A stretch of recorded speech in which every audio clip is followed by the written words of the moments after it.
Hi everyone, welcome to Neethu's class room.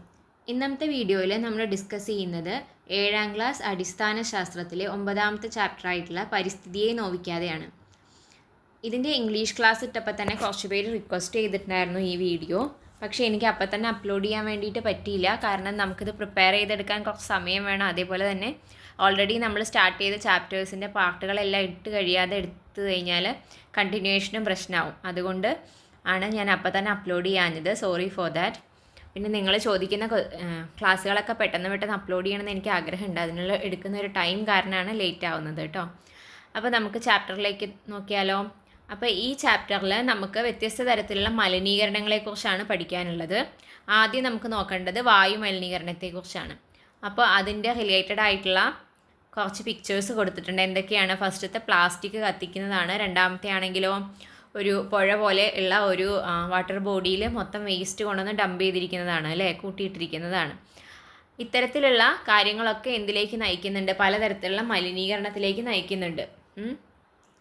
എന്തൊക്കെ കാഴ്ചകളാണ് നിങ്ങൾ കാണുന്നത്? പ്ലാസ്റ്റിക് ഉൾപ്പെടെയുള്ള ഖരമാലിന്യങ്ങൾ കത്തിക്കുമ്പോൾ ഉയരുന്ന പുക മൂലം ശ്വാസം മുട്ടുന്ന ജീവജാലങ്ങൾ.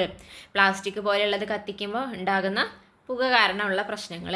അതേപോലെ തന്നെ പ്ലാസ്റ്റിക്കും ഖരമാലിന്യങ്ങളും വലിച്ചെറിഞ്ഞത് മൂലം ഒഴുക്ക് നിലച്ച ജലാശയങ്ങളിൽ നമ്മുടെ കനാലുകൾ, തോടുകൾ അങ്ങനെയുള്ള സ്ഥലങ്ങളിലൊക്കെ നിങ്ങൾ കുറച്ച് പല സ്ഥലങ്ങളിലൂടെ യാത്ര ചെയ്യുമ്പോൾ നമുക്ക് കാണാൻ വേണ്ടിയിട്ട് പറ്റുമല്ലോ. ഇതിങ്ങനെ ഡംപ് ചെയ്ത് കൂട്ടിയിട്ട് അവിടുത്തെ വെള്ളമൊക്കെ ഇങ്ങനെ കെട്ടിക്കിടന്ന് ആകെ വൃത്തികേടായി കിടക്കുന്ന അവസ്ഥ നമുക്ക് കാണാം. അതേപോലെ തന്നെ നമുക്ക് വേറെ എന്ത് എഴുതാം? ഖരമാലിന്യങ്ങൾ നിറഞ്ഞ ഓടകൾ അല്ലേ. നമ്മുടെ നാട്ടിൽ റോഡ് സൈഡിലൊക്കെ ഓടകൾ ഉണ്ടാക്കുന്നത് എന്തിനാണ്? ഈ വെള്ളം എക്സ്ട്രാ വരുന്ന വെള്ളം അതിപ്പം അതിൻ്റെ റോഡിൻ്റെ സൈഡിലുള്ള കടകളിൽ നിന്നാണെങ്കിലും അല്ലെങ്കിൽ വീടുകളിൽ നിന്നൊക്കെ ആണെങ്കിലുള്ള വേസ്റ്റ് വെള്ളങ്ങളൊക്കെ അതിൽ പോയിട്ട് എന്താവണം? നമ്മുടെ റോഡൊക്കെ നീറ്റായി കിടക്കാൻ വേണ്ടിയിട്ടാണ് ഓട. പക്ഷേ അതിൽ എന്ത് ചെയ്യും? എല്ലാവരും പ്ലാസ്റ്റിക്കും അതുപോലെയുള്ള ഖരമാലിന്യങ്ങൾ കൊണ്ടുപോയിട്ട് ഇടും. അപ്പോൾ എന്തുണ്ടാവും? ഈ വെള്ളത്തിന് പോവാൻ സ്ഥലമില്ലാണ്ട് അത് അടഞ്ഞു നിൽക്കും. അപ്പോൾ അങ്ങനെയാകുമ്പോഴോ ഒരു മഴയൊക്കെ പെയ്യുമ്പോഴത്തേനും ഈ വെള്ളം മുഴുവൻ ഇങ്ങോട്ട് വരും, റോഡിലേക്ക് വരും. അപ്പോൾ ഓട ക്ലീൻ ആണെങ്കിലല്ലേ ഓടയിലൂടെ വെള്ളം പോയിട്ട് പുറം നീറ്റായിട്ടിരിക്കുള്ളൂ. അപ്പോൾ അതൊരു പ്രശ്നമാണ്. ഇതുപോലെയുള്ള കാഴ്ചകൾ നിങ്ങൾ കണ്ടിട്ടുണ്ടോ? നിങ്ങൾ നിരീക്ഷിച്ചിട്ടുള്ള ഇത്തരം സന്ദർഭങ്ങളും അവയുടെ പ്രശ്നങ്ങളും പട്ടികപ്പെടുത്തൂ. അപ്പോൾ അങ്ങനെ ഒരു പട്ടിക എഴുതാൻ പറഞ്ഞിട്ടുണ്ട്, സന്ദർഭവും അതിൻ്റെ പ്രശ്നങ്ങളും. അപ്പോൾ ഒരെണ്ണയിൽ കൊടുത്തിട്ടുണ്ട്, പ്ലാസ്റ്റിക് കത്തിക്കുന്നു. പ്ലാസ്റ്റിക് കത്തിക്കുമ്പോൾ എന്തുണ്ടാകുന്നു? പുക മൂലം വായു മലിനമാകുന്നു. പ്ലാസ്റ്റിക് കത്തിക്കുമ്പോൾ ഉണ്ടാകുന്ന പുക വായു മലിനീകരണത്തിന് കാരണമാകുന്നു. ഇനി നമുക്ക് വേറെ എന്തെല്ലാം എഴുതാൻ പറ്റും? ജലാശയങ്ങളിൽ മാലിന്യങ്ങൾ നിക്ഷേപിക്കൽ. ജലാശയങ്ങളിലെ മാലിന്യങ്ങൾ നിക്ഷേപിക്കുമ്പോൾ എന്താ സംഭവിക്കുന്നത്? ജലം മലിനമാകുന്നു. അതേപോലെ തന്നെ നമുക്ക് നേരത്തെ പറഞ്ഞതുപോലെ എഴുതാം, ഖരമാലിന്യങ്ങളുടെ നിക്ഷേപം മൂലം ഓടകൾ അടയുന്നു. അപ്പോൾ എന്ത് സംഭവിക്കുന്നു? പകർച്ചവ്യാധികൾ പടരാൻ കാരണമാകുന്നു. അതായത് ഇങ്ങനെ ഓടയിലൊക്കെ വെള്ളം കെട്ടിക്കിടക്കുമ്പോൾ അവിടെ കൊതുക്, എലി അങ്ങനെയുള്ള സാധനങ്ങളൊക്കെ കൂടും. അതിനനുസരിച്ച് രോഗങ്ങളുടെ വ്യാപനം കൂടും. അതേപോലെ നമുക്ക് വേഗം എഴുതാം, വ്യവസായശാലകളിൽ നിന്നുമുള്ള മലിനജലം പുഴകളിലേക്ക് ഒഴുക്കുന്നു. ഇത് നമ്മൾ കോമൺ ആയിട്ട് കാണുന്നതാണ് അല്ലേ. ഏതെങ്കിലും ഒരു ഫാക്ടറി ഉണ്ടെങ്കിൽ അതിൻ്റെ തൊട്ടടുത്ത പുഴയിലേക്കായിരിക്കും അവിടെ നിന്നുള്ള വേസ്റ്റ് എല്ലാം കൊണ്ടുവന്ന് ഇടുന്നത്. അതെന്തിനെ ബാധിക്കുന്നു? ജലജീവികളെ മോശമായി ബാധിക്കുന്നു. അപ്പോൾ ഇത്തരത്തിൽ ഒരുപാട് സന്ദർഭങ്ങളുണ്ട്. അപ്പോൾ നമുക്കതിൽ കുറച്ചെണ്ണം ഇങ്ങനെ പട്ടികയാക്കിയിട്ട് എഴുതാം. അതിനുശേഷം വേറൊരു ചിത്രീകരണം കൊടുത്തിട്ടുണ്ട്, നോക്കി നോക്കൂ. ഇമ്പോർട്ടൻ്റ് ആണ് കേട്ടോ അത്. അതായത് പ്ലാസ്റ്റിക് കത്തിക്കരുതെന്ന് നമ്മൾ പറയും. പ്ലാസ്റ്റിക് കത്തിക്കുമ്പോൾ ആക്ച്വലി എന്താണ് സംഭവിക്കുന്നത് നോക്കൂ. പ്ലാസ്റ്റിക് കത്തിക്കുമ്പോൾ ഉണ്ടാകുന്ന പുകയും പ്രശ്നമാണ്. അതുപോലെ അതിൻ്റെ കത്തിത്തീരാത്ത അവശിഷ്ടം ഉണ്ടാകും. പ്ലാസ്റ്റിക് നമ്മൾ എത്ര കത്തിച്ചാലും അതിലെന്ത് ഇല്ല, അത് കംപ്ലീറ്റ് ആയിട്ട് കത്തിപ്പോവില്ല. ഇങ്ങനെ ഉരുകി ഒരു വേസ്റ്റ് പോലെ അത് ബാക്കി നിൽക്കും. അപ്പോൾ കത്തിക്കുമ്പോൾ ഉണ്ടാകുന്ന പുക എന്തിൽ മിക്സ് ആകുന്നു? വായുവിൽ മിക്സ് ആകുന്നു. അത് ആരിലേക്ക് എത്തുന്നു? മനുഷ്യൻ, ജന്തുക്കൾ, സസ്യങ്ങളിലേക്കൊക്കെ എത്തുന്നു. ഏതിലൂടെ? ശ്വസിക്കുന്നതിലൂടെ. നമ്മൾ വായുവാണ് ശ്വസിക്കുന്നത്. അപ്പോൾ ഈ പുക നമ്മളിലേക്ക് എത്തുന്നു. ഇനി കത്തിത്തീരാത്ത അവശിഷ്ടങ്ങളാണെങ്കിലോ മഴ പെയ്യുമ്പോഴോ അങ്ങനെ വേറെ ഏതെങ്കിലും രീതിയിൽ വെള്ളത്തിൽ കലർന്നിട്ട് അത് നമ്മുടെ കുടിക്കുന്ന വെള്ളത്തിൻ്റെ ഒരു ഭാഗമായി മാറാൻ സാധ്യതയുണ്ട്. അതും എന്തിലേക്ക് എത്തുന്നു? മനുഷ്യനിലേക്കും ജന്തുക്കളിലേക്കും സസ്യങ്ങളിലേക്കും എത്തുന്നു. കാരണം നമുക്കാണ് വെള്ളം ആവശ്യമുള്ള ആൾക്കാർ അല്ലേ. ഇനി സസ്യങ്ങളിലെത്തിയാലോ? സസ്യങ്ങളും പിന്നെ നമ്മൾ എന്ത് ചെയ്യും? നമ്മൾ ഭക്ഷണമാക്കുന്നുണ്ട്. അപ്പോഴും അത് നമ്മളിലേക്ക് തന്നെ എത്തും, കെമിക്കലുകളാണെങ്കിൽ അതൊക്കെ. അതേപോലെ തന്നെ കത്തിത്തീരാത്ത അവശിഷ്ടങ്ങൾ മണ്ണിൽ കിടക്കുകയാണെങ്കിലോ മണ്ണിൽ മണ്ണിലുള്ള ആവാസ വ്യവസ്ഥേനെ, മണ്ണിൽ ജീവിക്കുന്ന കുറേ ചെറിയ ചെറിയ ജീവികളുണ്ടാവും, വലിയ വലിയ ജീവികളുണ്ടാവും, ഒക്കെ ഉണ്ടാവും. അതിനെയൊക്കെ ബാധിക്കുന്നു. അതും എവിടേക്കൊക്കെ എത്തുന്നത്? മനുഷ്യൻ, ജന്തുക്കൾ, സസ്യങ്ങൾ. അപ്പോൾ ബേസിക്കലി നമ്മൾ തന്നെയാണ് ഈ പ്ലാസ്റ്റിക് ഉപയോഗിക്കുന്നതും അതിനെ കത്തിക്കുകയും ചെയ്യുന്നത്. ആൻഡ് ഇതിൻ്റെ ദോഷവശങ്ങളെല്ലാം അവസാനം എത്തിച്ചേരുന്നത് ആരിലേക്ക് തന്നെയാണ്? നമ്മളിലേക്ക് തന്നെയാണ്. അപ്പോൾ നമ്മൾ അതെന്ത് ചെയ്യണം? മനസ്സിലാക്കണം. ഇനി നമുക്ക് അടുത്തത് നോക്കിയാലോ. അപ്പോൾ ഈ വീഡിയോയിൽ ഞാൻ എല്ലാം വളരെ ഡീറ്റെയിലേക്ക് പോകുന്നില്ല, ഇമ്പോർട്ടൻ്റ് ആയിട്ടുള്ള ഭാഗങ്ങൾ മാത്രം പറയുക. അതേപോലെ തന്നെ നിങ്ങൾക്ക് ആവശ്യമായിട്ടുള്ള ഉത്തരങ്ങളൊക്കെ പറഞ്ഞു തരിക. അതാണ് മെയിനായിട്ട് ഉദ്ദേശിക്കുന്നത് കേട്ടോ. അപ്പോൾ ഈ ടേബിളിൽ, ഈ പട്ടികയിൽ പറയുന്നത് പ്ലാസ്റ്റിക് കത്തിക്കുമ്പോൾ പ്രശ്നമാണെന്ന് പറഞ്ഞു. ആ പ്രശ്നത്തിന് കാരണമായ കെമിക്കലുകളാണ്, രാസവസ്തുക്കളാണ് ഇതിൽ കൊടുത്തിരിക്കുന്നത്. അതായത് പ്ലാസ്റ്റിക് കത്തിക്കുമ്പോൾ ഉണ്ടാകുന്ന പുകയിൽ ഉൾപ്പെട്ടിട്ടുള്ള രാസവസ്തുക്കൾ, അതുകൊണ്ട് മനുഷ്യർക്കുണ്ടാകുന്ന ആരോഗ്യ പ്രശ്നങ്ങളും പറഞ്ഞിട്ടുണ്ട്. മെയിനായിട്ടുള്ള ഒരാളാണ് കാർബൺ മോണോക്സൈഡ് എന്ന് പറയുന്നത്. അതായത് പ്ലാസ്റ്റിക് കത്തിക്കുമ്പോൾ ഉണ്ടാകുന്ന പുകയിലുള്ള ഒരു രാസവസ്തുവാണ് കാർബൺ മോണോക്സൈഡ്. അതിന് ഒരുപാട് ആരോഗ്യ പ്രശ്നങ്ങളുണ്ട്. കുറഞ്ഞ അളവിൽ പോലും ശരീരത്തിലെത്തുമ്പോൾ തലവേദന, ക്ഷീണം, കാഴ്ചമങ്ങൽ, ഓർമ്മക്കുറവ് എന്നീ പ്രശ്നങ്ങൾ ഉണ്ടാകുന്നു. ഇനി അത് കൂടിയ അളവിലെത്തുകയാണെങ്കിൽ മരണത്തിന് കാരണമാകുന്നു. അപ്പോൾ കാർബൺ മോണോക്സൈഡ് വളരെ ഒരു അപകടകാരിയാണ്. അതേപോലെ തന്നെ സൾഫർ ഡൈ ഓക്സൈഡ് ആണെങ്കിലോ ഹൃദയ സംബന്ധമായും ശ്വാസകോശ സംബന്ധമായുമുള്ള അസുഖങ്ങൾക്ക് കാരണമാകുന്നു. നൈട്രജൻ ഡൈ ഓക്സൈഡ് ആണെങ്കിൽ ശ്വാസകോശ രോഗങ്ങൾക്ക് കാരണമാകുന്നു. അതേപോലെ പദാർത്ഥങ്ങളുടെ സൂക്ഷ്മ കണികകൾ, പെർട്ടിക്കുലേറ്റ് മാറ്റർ, അതായത് നമ്മൾ എന്ത് സാധനം കത്തിച്ചാലും അതിൽ നിന്നുണ്ടാകുന്ന പുകയിൽ ആ കത്തിച്ച സാധനത്തിൻ്റെ ചെറിയ ചെറിയ അംശങ്ങൾ ഉണ്ടാവും, വളരെ മൈന്യൂട്ടായിട്ടുള്ള. അതായത് ഈ വായുവിൻ്റെ ഒപ്പം ഈ പുകയുടെ ഒപ്പം അതും മുകളിലേക്ക് ഉയരും. അപ്പോൾ നമ്മൾ ആ പുക ശ്വസിക്കുമ്പോൾ അതിൻ്റെ ആ ഒരു സൂക്ഷ്മ കണികകൾ എന്തെത്തും? നമ്മുടെ ഉള്ളിലും എത്തുന്നുണ്ട്. അത് കാരണം എന്തൊക്കെ ഉണ്ടാവാം? ശ്വസനത്തിലൂടെ ഉള്ളിലെത്തുമ്പോൾ തൊണ്ടയ്ക്കും കണ്ണുകൾക്കും ചൊറിച്ചിൽ, ആസ്മ, അലർജി, ശ്വാസകോശ ക്യാൻസർ എന്നിവയ്ക്ക് കാരണമാകുന്നു. അതായത് ഇപ്പം നമ്മൾ പുക വലിക്കുമ്പം ആ പുകയിലൂടെ എന്ത് ചെയ്യുന്നുണ്ട്? നമ്മുടെ പുകയിലയുടെ അംശങ്ങൾ നമ്മുടെ ശ്വാസകോശത്തിൽ എത്തുന്നില്ലേ? അതേപോലെ തന്നെ എന്ത് സാധനം കത്തുമ്പോഴും അതിൻ്റെ ഒരു അംശം നമ്മൾ ആ പുക ശ്വസിച്ചാൽ നമ്മുടെ ഉള്ളിൽ എത്തുന്നുണ്ട്. അതേപോലെ ഡയോക്സിനുകൾ എന്ന് പറയുന്നതും അതിലുള്ള ഒരു ഭാഗമാണ്. ക്യാൻസർ ഉണ്ടാകാനുള്ള സാധ്യത വർദ്ധിപ്പിക്കുന്നുണ്ട്. തൈറോയിഡുമായി ബന്ധപ്പെട്ട പ്രശ്നങ്ങൾ, ശ്വാസകോശ രോഗങ്ങൾ എന്നിവയ്ക്ക് കാരണമാകുന്നു. അപ്പോൾ ഈ കെമിക്കലുകളുടെ, ഈ രാസവസ്തുക്കളുടെ പേരുകൾ പഠിച്ചു വയ്ക്കുക, അതിൻ്റെ ആരോഗ്യ പ്രശ്നങ്ങളും പഠിച്ചു വയ്ക്കുക. അപ്പോൾ അതിൽ തന്നെ പൊതുവേ ഉള്ളതാണ് ശ്വാസകോശ രോഗങ്ങളൊക്കെ കേട്ടോ. പിന്നെ കാർബൺ മോണോക്സൈഡ് ഒന്ന് പ്രത്യേകം നോട്ട് ചെയ്ത് വെക്കണം. അതിൽ ആ തലവേദന, ക്ഷീണം, കാഴ്ചമങ്ങൽ മരണത്തിന് കാരണമാകുന്നു, അങ്ങനെയുള്ളതൊക്കെ ഒന്ന് ഓർത്തു വെക്കണം. ഇനി അടുത്തതായിട്ട് ഒരു പൈ ഡയഗ്രം ഉണ്ട്. അതായത് നമ്മൾ പറഞ്ഞു ഈ പുക, അതായത് പ്ലാസ്റ്റിക്കോ അല്ലെങ്കിൽ മറ്റ് ഖരമാലിന്യങ്ങളോ കത്തിക്കുമ്പോൾ ഉണ്ടാകുന്ന പുക നമ്മുടെ സ്വാഭാവികമായ അന്തരീക്ഷത്തിലെ വായുവിൽ മിക്സ് ആവുമ്പോൾ എന്ത് സംഭവിക്കുന്നു? അന്തരീക്ഷത്തിലെ വായുവിൻ്റെ സാധാരണ ഒരു ഘടനയുണ്ട്, ആ ഘടനയെ അത് മാറ്റിമറിക്കുന്നു. അപ്പോൾ ഈ അന്തരീക്ഷത്തിലെ വായുവിൻ്റെ സാധാരണ ഘടന എങ്ങനെയാണ്? അതാണ് ഈ പൈ ഡയഗ്രത്തിൽ പറയുന്നത്. അതായത് അന്തരീക്ഷ വായുവിൽ 78% എന്താണ്? നൈട്രജനാണ്. Nitrogen, oxygen, carbon dioxide എന്നൊക്കെ പറഞ്ഞിട്ട് വാതകങ്ങളെക്കുറിച്ച് പഠിച്ചിട്ടില്ലേ? അപ്പോൾ 78% എന്താണ്? നൈട്രജനാണ്. ദെൻ 21% ഓക്സിജനാണ്. പിന്നെ 0.04% ആണ് കാർബൺ ഡൈ ഓക്സൈഡ്. അതേപോലെ ബാക്കിയുള്ള പിന്നെയും കുറേ ഗ്യാസുകളുണ്ട്, വാതകങ്ങളുണ്ട്. അതെല്ലാം കൂടി കൂട്ടിയിട്ട് എത്ര പറയാം? 0.96% എന്ന് പറയാം. അപ്പോൾ ഇതാണ് അന്തരീക്ഷത്തിൻ്റെ ഒരു സ്വാഭാവികമായ ഘടന. അപ്പോൾ ഇതിലേക്കാണ് ഈ എക്സ്ട്രാ ഉള്ള ഈ പുകയൊക്കെ ചെല്ലുമ്പോൾ ഈ ഒരു ഘടനയിലാണ് മാറ്റം വരുന്നത്. ഇതിൻ്റെ കൂടെ ഇപ്പോൾ ഓക്സിജനേക്കാളും കൂടുതൽ കാർബൺ മോണോക്സൈഡ് വരുന്ന ഒരു അവസ്ഥ ആലോചിച്ച് നോക്കൂ, അല്ലേ? അതുപോലെയാണ്. അപ്പോൾ അന്തരീക്ഷ വായുവിൽ ഏതെല്ലാം ഘടകങ്ങളുണ്ട് എന്ന് ചോദിച്ചാൽ നമുക്ക് എന്തൊക്കെ എഴുതാം? Nitrogen, oxygen, carbon dioxide, പിന്നെ മറ്റു വാതകങ്ങളുണ്ട്. അതേപോലെ തന്നെ ഏറ്റവും കൂടുതൽ കാണുന്ന ഘടകം ഏതാണ്? അത് നൈട്രജനാണ്. ദെൻ വായുവിലെ ഓക്സിജൻ്റെ അളവ് എത്രയാണ്? അത് 21%. എളുപ്പമുള്ള ക്വസ്റ്റ്യൻസ് അല്ലേ? അതേപോലെ തന്നെ താഴെ ഒരു ടേബിൾ കൊടുത്തിട്ടുണ്ട്, അത് നമുക്ക് ഫില്ല് ചെയ്യാൻ പറ്റും. എന്താണ്? നൈട്രജൻ 78%, ഓക്സിജൻ എന്ത് പറയാം? 21%, ദെൻ കാർബൺ ഡൈ ഓക്സൈഡ് 0.04%, പിന്നെ മറ്റുള്ള വാതകങ്ങളെല്ലാം കൂടി കൂടിയിട്ട് 0.96%. അങ്ങനെ നമുക്ക് ആ പട്ടിക കംപ്ലീറ്റ് ആക്കാം. ദെൻ അത് കഴിഞ്ഞിട്ട് ഒരു ബോക്സിൽ കൊടുത്തിട്ടുണ്ട് വായു മലിനീകരണത്തിൻ്റെ ഒരു ഡെഫിനിഷനാണ് കൊടുത്തിരിക്കുന്നത്. എങ്ങനെ പറയാം? അന്തരീക്ഷ വായുവിൽ പുകയും വിഷവാതകങ്ങളും മറ്റു രാസപദാർത്ഥങ്ങളും കലരുന്നത് മൂലമാണ് വായു മലിനീകരണം സംഭവിക്കുന്നത്.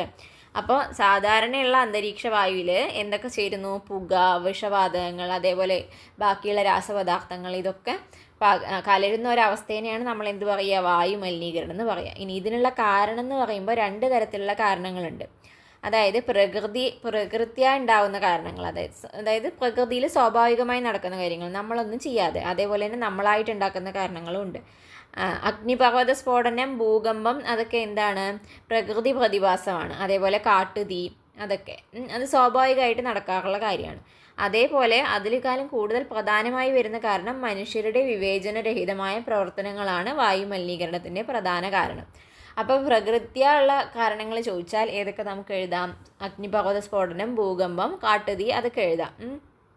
അല്ല നമ്മളായിട്ട് ചെയ്യുന്ന കാര്യങ്ങളാണെങ്കിൽ ഇഷ്ടം പോലെ ഉണ്ടല്ലോ. അത്തരത്തിലുള്ള ചില കാരണങ്ങളെക്കുറിച്ചാണ് ഇനി നമ്മൾ നോക്കാൻ പോകുന്നത്. പാചക ഇന്ധനങ്ങളും വായു മലിനീകരണങ്ങളും. നമ്മൾ പാചകത്തിന് പലതരത്തിലുള്ള അടുപ്പുകൾ ഉപയോഗിക്കാറുണ്ട് അല്ലേ? ഇതിലൊക്കെ നമ്മൾ പലതരത്തിലുള്ള ഫ്യൂവലും ഇന്ധനങ്ങളും ഉപയോഗിക്കണം, എന്നാലല്ലേ പാചകം നടക്കുകയുള്ളൂ. അപ്പോൾ ഈ പാചകം എന്തിന് കാരണമാകുന്നുണ്ട്? വായു മലിനീകരണത്തിന് കാരണമാകുന്നുണ്ട്. അതിനെക്കുറിച്ചാണ് ഇനി നോക്കുന്നത്. നോക്കൂ, 3 തരത്തിലുള്ള അടുപ്പുകളുടെ ചിത്രം കൊടുത്തിട്ടുണ്ട്. വിറകടുപ്പ്, മണ്ണെണ്ണ സ്റ്റൗ, ഗ്യാസ് സ്റ്റൗ. ഓരോന്നിലും ഏത് ഇന്ധനമാണ് ഉപയോഗിക്കുന്നത്? വിറകടുപ്പിലെ ഇന്ധനം വിറകാണ്, മണ്ണെണ്ണ സ്റ്റൗവിൽ മണ്ണെണ്ണയാണ്, ഗ്യാസ് സ്റ്റൗവിലാണെങ്കിൽ ഗ്യാസ് അല്ലെങ്കിൽ പാചകവാതകമാണ് ഉപയോഗിക്കുന്നത്. അപ്പോൾ ഈ വിറക്, മണ്ണെണ്ണ, പാചകവാതകം ഇതൊക്കെ കത്തുമ്പോൾ എന്തുണ്ടാകുന്നുണ്ട്? വിവിധ തരത്തിലുള്ള രാസവസ്തുക്കൾ ഉണ്ടാകുന്നുണ്ട്. അതിൻ്റെ പേരുകൾ താഴെ കൊടുത്തിട്ടുണ്ട്. Carbon dioxide, carbon monoxide, nitrogen dioxide, പദാർത്ഥങ്ങളുടെ സൂക്ഷ്മ കണികകൾ. ഇവയെക്കുറിച്ച് നമ്മൾ നേരത്തെ ആ ടേബിളിൽ പഠിച്ചിട്ടുണ്ടായിരുന്നു, നേരത്തെ പട്ടികയിൽ പഠിച്ചിട്ടുണ്ടായിരുന്നു, ഇവ ശ്വസിക്കുന്നത് മൂലമുണ്ടാകുന്ന ആരോഗ്യ പ്രശ്നങ്ങളെക്കുറിച്ചും. അപ്പോൾ എന്ത് ചെയ്യുന്നുണ്ട്? ഈ നമ്മുടെ പാചകം എന്ന് പറയുന്ന ഒരു പ്രക്രിയ എന്തിന് കാരണമാകുന്നുണ്ട്? വായു മലിനീകരണത്തിന് കാരണമാകുന്നുണ്ട്. അപ്പോൾ നമുക്കത് കുറയ്ക്കണ്ടേ? അതിന് എന്തെല്ലാം കാര്യങ്ങൾ ചെയ്യാൻ പറ്റുന്നതാണ് പോയിൻ്റായിട്ട് കൊടുത്തിരിക്കുന്നത്. പാചക ഇന്ധനങ്ങൾ കത്തുന്നത് മൂലം അടുക്കളയിൽ ഉണ്ടാകുന്ന വായു മലിനീകരണം നിയന്ത്രിക്കാൻ എന്തൊക്കെ മാർഗങ്ങൾ സ്വീകരിക്കാം? അപ്പോൾ എന്ത് ചെയ്യാം? ചിമ്മിനി നിർമ്മിക്കൽ പറയാം. അതായത് പുക എന്ത് ചെയ്യണം? കറക്റ്റായിട്ട് മുകളിലേക്ക് കൃത്യമായിട്ട് വെൻറ്റിലേറ്റ് ചെയ്ത് പോകണം. അതുപോലെ തന്നെ മതിയായ വെൻറ്റിലേഷൻ, അതായത് ഒരടച്ചു മൂടി കെട്ടിയ സ്ഥലത്താണോ നമ്മളൊരു കിച്ചൺ സെറ്റപ്പ് ചെയ്യേണ്ടത്? അല്ല, കിച്ചണിൽ എന്ത് വേണം? അടുക്കളയിൽ എപ്പോഴും നല്ല കാറ്റും വെളിച്ചമൊക്കെ കിട്ടുന്ന രീതിയിലാവണം. അതായത് എന്ത് സാധനവും കത്തണമെങ്കിൽ എന്തിൻ്റെ ആവശ്യമുണ്ട്? ഓക്സിജൻ്റെ ആവശ്യമുണ്ട്. അപ്പോൾ എയർ ഇല്ലാത്ത സ്ഥലത്ത്, വായുവിൻ്റെ പ്രസൻസ് ഇല്ലാത്ത സ്ഥലത്ത് കത്താൻ പറ്റില്ല. അപ്പോൾ നമ്മൾ കത്താൻ മതിയായ വെൻറ്റിലേഷൻ കൊടുത്താൽ മാത്രമാണ് നല്ല രീതിയിൽ കത്തുള്ളൂ. അതായത് ഇപ്പോൾ ഒരു വിറകടുപ്പാണെങ്കിലും വിറകിന് നിങ്ങൾക്കറിയാം, വിറക് നന്നായിട്ട് കത്തും, അല്ലെങ്കിൽ ഇങ്ങനെ പുകഞ്ഞ് അങ്ങനെ കത്തില്ല. അപ്പം നന്നായിട്ട് കത്തുകയാണെങ്കിൽ ഈ നമ്മൾ നേരത്തെ പറഞ്ഞ ഈ രാസവസ്തുക്കൾ പുക ഉണ്ടാകുന്നത് കുറവായിരിക്കും. അത് നന്നായിട്ട് കത്താതെ വരുമ്പോഴാണ് എന്തുണ്ടാകുന്നത്? പുകയുണ്ടാകുന്നത്. അപ്പം നമ്മൾ അതിനനുസരിച്ചിട്ടുള്ള രീതിയിൽ വേണം ചെയ്യാൻ. അതേപോലെ നമുക്ക് എക്സോസ്റ്റ് ഫാനുകളൊക്കെ എഴുതാൻ പറ്റും. എക്സോസ്റ്റ് ഫാനും ഇതേപോലെ തന്നെയാണ്. അടുക്കളയിൽ പുകയൊന്നും കെട്ടി നിൽക്കാതെ എല്ലാം വലിച്ച് പുറത്തേക്ക് കളയുന്ന തരത്തിലാണ് അതുള്ളത്. അപ്പോൾ നമുക്കതൊക്കെ ഒരു മാർഗമായിട്ട് പറയാൻ പറ്റും. ഇനി അടുത്തതായിട്ട് വായു മലിനീകരണത്തിന് ഒരു പ്രധാന കാരണം എന്ന് പറയുന്നത് വാഹനങ്ങളാണ്. പെട്രോൾ, ഡീസൽ തുടങ്ങിയ ഇന്ധനങ്ങൾ ഉപയോഗിച്ച് വാഹനങ്ങളുടെ എൻജിൻ പ്രവർത്തിപ്പിക്കുമ്പോഴും sulphur dioxide, nitrogen dioxide, carbon monoxide, പദാർത്ഥങ്ങളുടെ സൂക്ഷ്മ കണികകൾ എന്നിവ പുറത്തു വരുന്നുണ്ട്. ഇവ വായുവിൽ കലരുന്നതും വായു മലിനീകരണത്തിന് ഇടയാക്കുന്നു. അപ്പോൾ പെട്രോളും ഡീസലും ഒക്കെയാണ് നമ്മൾ വാഹനങ്ങളുടെ എൻജിനിൽ ഉപയോഗിക്കുന്നത്. അപ്പോൾ അത് എന്തിനൊക്കെയാണ്? നേരത്തെ നമ്മൾ പറഞ്ഞ അതേ തരത്തിലുള്ള കെമിക്കലുകൾ ഇവിടെ ഉണ്ടാകുന്നുണ്ട്. അതെന്തിന് കാരണമാകുന്നു? വായു മലിനീകരണത്തിന് വലിയ രീതിയിൽ കാരണമാകുന്നു. ഇനി താഴെ കൊടുത്തിരിക്കുന്ന ഗ്രാഫ് എന്ന് പറയുന്നത് നമ്മുടെ കുറച്ച് വർഷങ്ങളുടെ ഇടയിൽ, ഇപ്പോൾ 2013 മുതൽ 2023 വരെയുള്ള 10 വർഷത്തിൻ്റെ ഒരു കണക്കാണ് ഇവിടെ കൊടുത്തിരിക്കുന്നത്. വാഹനങ്ങളുടെ എണ്ണം വളരെ കൂടിയിട്ടുണ്ട്. 2013 80 ലക്ഷം ആണെങ്കിൽ 2023 ആയപ്പോൾ 1,63,00,000 വാഹനങ്ങളായി. അപ്പോൾ നോക്കൂ എത്രമാത്രം ഒരു വർധനവാണ് ഉണ്ടായിരിക്കുന്നത്. ഈ വർധനവിനനുസരിച്ച് ഈ ഉണ്ടാകുന്ന പുകയുടെ അളവ് കൂടും. പുകയുടെ അളവ് കൂടുമ്പോൾ കെമിക്കൽ രാസവസ്തുക്കളുടെ അളവ് കൂടും. അതുകൊണ്ട് തന്നെ വായു മലിനീകരണത്തിൻ്റെ നിരക്കും കൂടുന്നു. ഇനി ഇതിനെ ആസ്പദമാക്കിയിട്ട് താഴെ കുറച്ച് ക്വസ്റ്റ്യൻസ് കൊടുത്തിട്ടുണ്ട്. നോക്കൂ, 2013 വാഹനങ്ങളുടെ എണ്ണം ഏകദേശം എത്രയായിരുന്നു? 80 ലക്ഷം ആയിരുന്നു. ഇനി 2023 വാഹനങ്ങളുടെ എണ്ണം 1,63,00,000 2013 നിന്ന് 2023 ആയപ്പോഴേക്കും വാഹനങ്ങളുടെ എണ്ണത്തിൽ എന്ത് മാറ്റമാണ് വന്നത്? അപ്പോൾ എന്ത് ചെയ്യണം? 1,63,00,000 നിന്ന് എത്ര കുറയ്ക്കണം? 80 ലക്ഷം കുറയ്ക്കണം. അപ്പം നമുക്ക് എത്ര ലക്ഷം കിട്ടും? 83 ലക്ഷം കിട്ടും. അതായത് 83 ലക്ഷം വാഹനങ്ങളുടെ എണ്ണത്തിൽ അത്രയും എണ്ണം വാഹനങ്ങളുടെ കൂടുതലുണ്ടായിരിക്കുന്നു 10 വർഷം കൊണ്ട്. അപ്പോൾ വായുമലിനീകരണം അത്ര തന്നെ കൂടിയിട്ടുണ്ടാകും. ഇനി വാഹനങ്ങളുടെ ആധിക്യം മൂലമുണ്ടാകുന്ന വായു മലിനീകരണം ഒഴിവാക്കാൻ വേണ്ടി ചെയ്യാവുന്ന ചില കാര്യങ്ങളെക്കുറിച്ച് സംസാരിക്കുകയാണെങ്കിൽ നമുക്ക് പറയാവുന്ന 1-2 പോയിന്റ് ഇതിൻ്റെ ഇടയിൽ കൊടുത്തിട്ടുണ്ട്. അതായത് ഒന്നിൽ കൂടുതൽ ആൾക്ക് യാത്ര ചെയ്യാവുന്ന സ്വകാര്യ വാഹനങ്ങളിൽ ഒരാൾ മാത്രം യാത്ര ചെയ്യുന്ന സന്ദർഭങ്ങൾ ഉണ്ടാവാറുണ്ട്. അത് ഒഴിവാക്കിയിട്ട് പൊതുവാഹനങ്ങളുടെ ഉപയോഗം പ്രോത്സാഹിപ്പിക്കേണ്ടതുണ്ട്. അപ്പോൾ എന്ത് ചെയ്യും? അതായത് ഇപ്പം 30 പേർക്ക് ഒരു ബസ്സിൽ പോവാമെങ്കിൽ അവർ ഒരു ബസ്സിൽ പോകുന്നതാണോ അല്ലെങ്കിൽ 30 പേരും ഓരോരുത്തരും സെപ്പറേറ്റ് ആയിട്ട് ബൈക്കോ അല്ലെങ്കിൽ കാറോ എടുത്ത് റോഡിലേക്ക് ഇറങ്ങുന്നതാണോ സൗകര്യം? അപ്പോൾ അതുകൊണ്ടാണ് പൊതുവാഹനങ്ങളുടെ ഉപയോഗം പ്രോത്സാഹിപ്പിക്കണമെന്ന് പറയുന്നത്. അതുപോലെ തന്നെ സൈക്കിൾ പോലെയുള്ള വാഹനങ്ങൾ ഉപയോഗിക്കുന്നതും പരിസ്ഥിതിക്ക് ഗുണകരമാകും. കാരണം അതിനെന്തില്ല? പെട്രോളോ ഡീസലോ ഒന്നും ആവശ്യമില്ല. അതുകൊണ്ട് തന്നെ അവയിൽ നിന്ന് പുക ഉണ്ടാവുന്നില്ല, വായുമലിനീകരണത്തിന് കാരണമാകുന്നില്ല. അതേപോലെ തന്നെ പുക പരിശോധന, ഇതുപോലെയുള്ള വാഹന പുക പരിശോധന കേന്ദ്രം നമ്മൾ റോഡ് സൈഡിലൊക്കെ ധാരാളമായിട്ട് കാണാൻ പറ്റുന്നതാണ്. എന്തിനു വേണ്ടിയിട്ടാണ് ഇങ്ങനെ പുക ചെക്ക് ചെയ്യണത് ഇടയ്ക്ക്? അതായത് നമ്മുടെ വണ്ടിയിൽ എപ്പോഴും 6 മാസത്തിലൊരിക്കൽ നമ്മൾ പുക ചെക്ക് ചെയ്തിട്ട് അതിൻ്റെ സർട്ടിഫിക്കറ്റ് തരും. അത് നമ്മൾ വണ്ടിയിൽ വെക്കണം. പോലീസൊക്കെ ചെക്ക് ചെയ്യുമ്പോൾ നോക്കും. അതെന്തിനു വേണ്ടിയിട്ടാണ്? വാഹനങ്ങളുടെ പുകയിൽ അനുവദനീയമായതിൽ കൂടുതൽ ദോഷകരമായ രാസവസ്തുക്കൾ അടങ്ങിയിട്ടുണ്ടോ എന്ന് കണ്ടെത്തുന്നതിനാണ് പുക പരിശോധന നടത്തുന്നത്. എൻജിൻ തകരാർ, കാലപ്പഴക്കം, ഇന്ധനങ്ങളിലെ മായം തുടങ്ങിയവ കൊണ്ട് വാഹന പുകയിൽ കൂടുതൽ ദോഷകരമായ രാസവസ്തുക്കൾ അടങ്ങിയിട്ടുണ്ടോ എന്ന് പുക പരിശോധനയിലൂടെ കണ്ടെത്താം. അപ്പോൾ അവിടെ എന്താണ് ചെക്ക് ചെയ്യുന്നത്? വാഹനങ്ങളുടെ പുകയിൽ ഈ കെമിക്കലുകളുണ്ട്. പക്ഷേ ഈ കെമിക്കലുകൾക്ക് ഒരു അളവുണ്ട്. അത്രയും മാത്രമേ ഉണ്ടാവാൻ പാടുള്ളൂ. അതിൽ കൂടി കഴിഞ്ഞാൽ അത് പറ്റില്ല. കാരണം കൂടാനുള്ള കാരണങ്ങൾ ഒന്നില്ലെങ്കിൽ എഞ്ചിൻ്റെ തകരാറാവാം, അല്ലെങ്കിൽ വണ്ടി കുറേ പഴയതായതുകൊണ്ടാവും, അതേപോലെ ഉപയോഗിച്ച ഇന്ധനത്തിൽ പെട്രോളോ ഡീസലിലോ എന്തെങ്കിലും മായം ചേർന്നിട്ടുള്ളത് കൊണ്ടാവും. അപ്പോൾ ഈ കാരണങ്ങളൊക്കെ നമ്മളെ കൊണ്ട് ഒഴിവാക്കാൻ പറ്റുന്നതാണ്. അപ്പോൾ ഇടയ്ക്കിടയ്ക്ക് പുക പരിശോധിച്ചാലല്ലേ നമുക്കിത് ഇങ്ങനെ പ്രശ്നമുണ്ടെന്ന് മനസ്സിലാവുള്ളൂ. അപ്പോൾ അതിനുള്ള പരിഹാരം നമുക്ക് കണ്ടെത്താമല്ലോ. അതിന് വേണ്ടിയിട്ടാണ്. അതേപോലെ തന്നെ മറ്റൊരു മാർഗ്ഗമാണ് ഇലക്ട്രിക് വാഹനങ്ങൾ ഉപയോഗിക്കുക എന്നുള്ളത്. ഇലക്ട്രിക് വാഹനങ്ങൾ ഇപ്പം നമ്മൾ കോമണായി വരുന്നുണ്ട് നമ്മുടെയൊക്കെ നാട്ടിൽ, അല്ലേ? അത് നമുക്ക് എങ്ങനെ തിരിച്ചറിയാം? അതിൻ്റെ നമ്പർ പ്ലേറ്റിൽ പച്ച കളറായിരിക്കും, അല്ലേ? എല്ലാ വണ്ടിക്കും നമ്പർ പ്ലേറ്റ് ഉണ്ടാവും. അപ്പോൾ അതിൽ പച്ച കളറുള്ള നമ്പർ പ്ലേറ്റുള്ള വാഹനങ്ങൾ ഇലക്ട്രിക് ആണ്. അതേപോലെ അതിൽ EV എന്ന് എഴുതിയിട്ടും ഉണ്ടാവും. അപ്പോൾ EV എങ്ങനെയാണ്? അതിനും ഇതുപോലെ പെട്രോളും ഡീസലും ഒന്നും ആവശ്യമില്ല. അത് ഇലക്ട്രിസിറ്റിയിലാണ് ഓടുന്നത്. അപ്പോൾ അതിൻ്റെ ബാറ്ററി ചാർജ് ചെയ്താൽ നമുക്കത് ഓടിക്കാം. അപ്പോൾ അതുകൊണ്ട് തന്നെ വായുമലിനീകരണം വളരെ കുറവും. വായുമലിനീകരണത്തിന് അത് കാരണമാകുന്നില്ല. അതുകൊണ്ട് ഇലക്ട്രിക് വാഹനങ്ങളുടെ ഉപയോഗം വർദ്ധിപ്പിക്കുക എന്നുള്ളതും ഒരു നല്ലൊരു കാര്യമാണ്. അതേപോലെ നമ്മുടെ രാജ്യത്ത് വായുമലിനീകരണം എങ്ങനെയെല്ലാം സംഭവിക്കുന്നത്? ഇന്ത്യയിലെ വായുമലിനീകരണത്തിൻ്റെ പ്രധാന കാരണങ്ങളെക്കുറിച്ചിട്ടാണ് ഈ പൈ ഡയഗ്രത്തിൽ കൊടുക്കുന്നത്. നോക്കൂ, ഏറ്റവും കൂടുതലായ കാരണം 45% ഉണ്ടാകുന്നത് പൊടിപടലങ്ങൾ, നിർമ്മാണ പ്രവർത്തനങ്ങളാണ്. അതായത് നിർമ്മാണ പ്രവർത്തനങ്ങളുടെ സമയത്ത് ഉണ്ടാകുന്ന പൊല്യൂഷൻ, അതുപോലെ ഉണ്ടാകുന്ന പൊടി, അതൊക്കെയാണ് മെയിനായിട്ടുള്ള ഇന്ത്യയിലെ വായുമലിനീകരണത്തിൻ്റെ കാരണം. അത് കഴിഞ്ഞ് കഴിഞ്ഞാൽ പിന്നെ 17% മാലിന്യങ്ങൾ കത്തിക്കുന്നതാണ്. 14% വാഹനങ്ങളിൽ നിന്നുള്ള മലിനീകരണമാണ്. 9% വരുന്നത് ഡീസൽ ജനറേറ്ററുകൾ ഉപയോഗിക്കുമ്പോൾ ഉണ്ടാകുന്ന മലിനീകരണം. അതുപോലെ വ്യവസായശാലകളിൽ നിന്ന് 8%, ഗാർഹിക പാചകം 7%. അപ്പോൾ നോക്കൂ, ഗാർഹിക പാചകം നമ്മുടെ വീടുകളിൽ പാചകം ചെയ്യുന്നത് അല്ലെങ്കിൽ അതൊരു ചെറിയ കാര്യമല്ല, 7%ഓളം വരുന്നുണ്ട്. അപ്പോൾ നമ്മൾ വായുമലിനീകരണത്തെക്കുറിച്ച് ഡിസ്കസ് ചെയ്തു. അതിൻ്റെ കാരണങ്ങളെക്കുറിച്ചും അതിൻ്റെ ആഫ്റ്റർ എഫക്റ്റ് പ്രത്യാഘാതങ്ങളെക്കുറിച്ചും അതുപോലെ അത് ഒഴിവാക്കാൻ എന്തൊക്കെ ചെയ്യുന്നൊക്കെ നമ്മൾ ഡിസ്കസ് ചെയ്തു. ഇനി നമുക്ക് ജലമലിനീകരണത്തിനെ കുറിച്ച് നോക്കാം. അപ്പോൾ ഇതേപോലെ കുറച്ച് പിക്ചേഴ്സ് തന്നിട്ടുണ്ട്. ജലവുമായി റിലേറ്റഡ് ആയിട്ടുള്ള കുറച്ച് പിക്ചേഴ്സ് തന്നിട്ടുണ്ട്. ഭൂമിയിൽ ജലം ഏതൊക്കെ രൂപത്തിലാണ് കാണപ്പെടുന്നത്? അപ്പോൾ ഭൂമിയിൽ വെള്ളം എങ്ങനെയാണ്? വെള്ളമായിട്ട് മാത്രമല്ല ഇരിക്കുന്നത്. മഞ്ഞുപാളികൾ, ഹിമാനികൾ, അതായത് വെള്ളം ഖരാവസ്ഥയിൽ ഇരിക്കുന്നതാണ് മഞ്ഞുപാളികളും ഹിമാനികളും ഒക്കെ.